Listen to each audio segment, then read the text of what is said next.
Atender crianças e adolescentes com direitos violados ou ameaçados. Essa é a principal função do Conselho Tutelar, estabelecido na lei que ficou conhecida como ECA, criada há mais de 30 anos. O Conselho Tutelar, ele é uma função que ela foi trazida no Estatuto da Criança e do Adolescente, em 1990, né? Um pouco com a finalidade de desjudicializar as políticas públicas de proteção à criança. E a ideia é que o conselheiro tutelar seja uma pessoa que esteja mais próxima da comunidade. Um tipo de violência, infelizmente, comum sofrida por crianças e adolescentes é a sexual. No Brasil, estupros e exploração sexual de menores de idade cresceram mais de 15% no ano passado, segundo dados do Fórum Brasileiro de Segurança Pública. O Conselho Tutelar deve fiscalizar e agir quando esta ou outras situações de violências forem identificadas. Algumas situações de atuação muito importantes do Conselho Tutelar é quando ele se depara com uma situação emergencial, quando a criança está, naquele momento, numa situação de risco, por violação de direitos, por abandono, os pais saíram, deixaram aquela criança sozinha em casa, os pais não estão levando essa criança para a escola.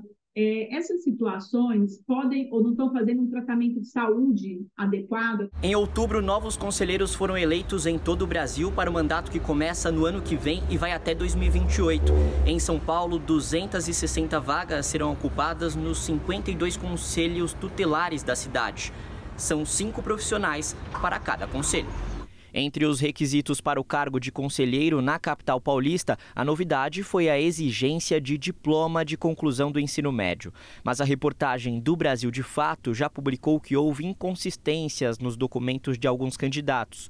Apesar disso, partindo de um estudo dos candidatos em Minas Gerais, a pesquisadora Elaine Cristina ressalta que muitos que concorrem costumam ter formação superior e que isso é importante. O que nós percebemos é que boa parte desses conselheiros, eles têm uma formação de ensino superior, né?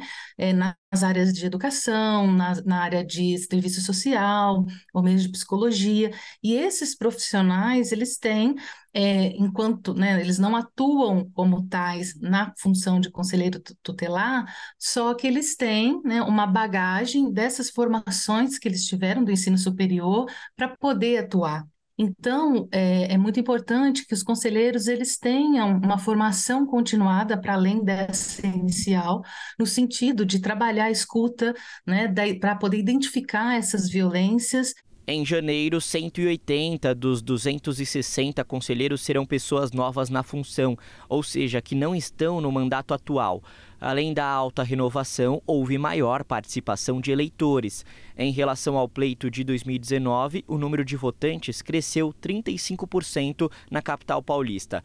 Porém, há uma estimativa, conforme mapeamento feito pelo Instituto de Cooperação Pública e Social, de que quase 60% dos eleitos sejam do campo conservador e ligados a igrejas neopentecostais, o que pode influenciar na atuação exigida de um conselheiro. O Estatuto da Criança e do Adolescente, ele prevê que os conselhos tutelares tenham independência e autonomia. Então, esses vínculos, eles podem gerar violações aos direitos, na medida em que tivermos um avanço de setores fundamentalistas religiosos. Então, é possível que, quando chegue uma denúncia contra determinada liderança religiosa no Conselho Tutelar, aquilo não seja apurado de forma adequada, porque os membros do Conselho não possuem autonomia e independência com relação à pessoa que está sendo investigada.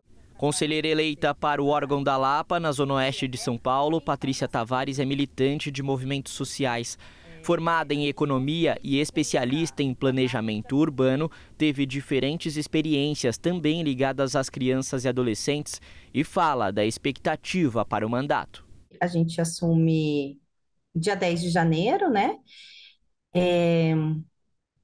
Aqui na Lapa, apesar de ter tido algumas impugnações, enfim, mas atualmente o cenário que a gente tem é bastante positivo desse ponto de vista, porque foram 5 mulheres eleitas, né?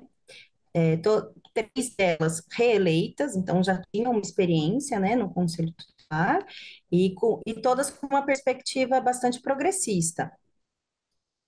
Então, eu acho que mantendo esse cenário, eu acho que a gente tem condições de avançar bastante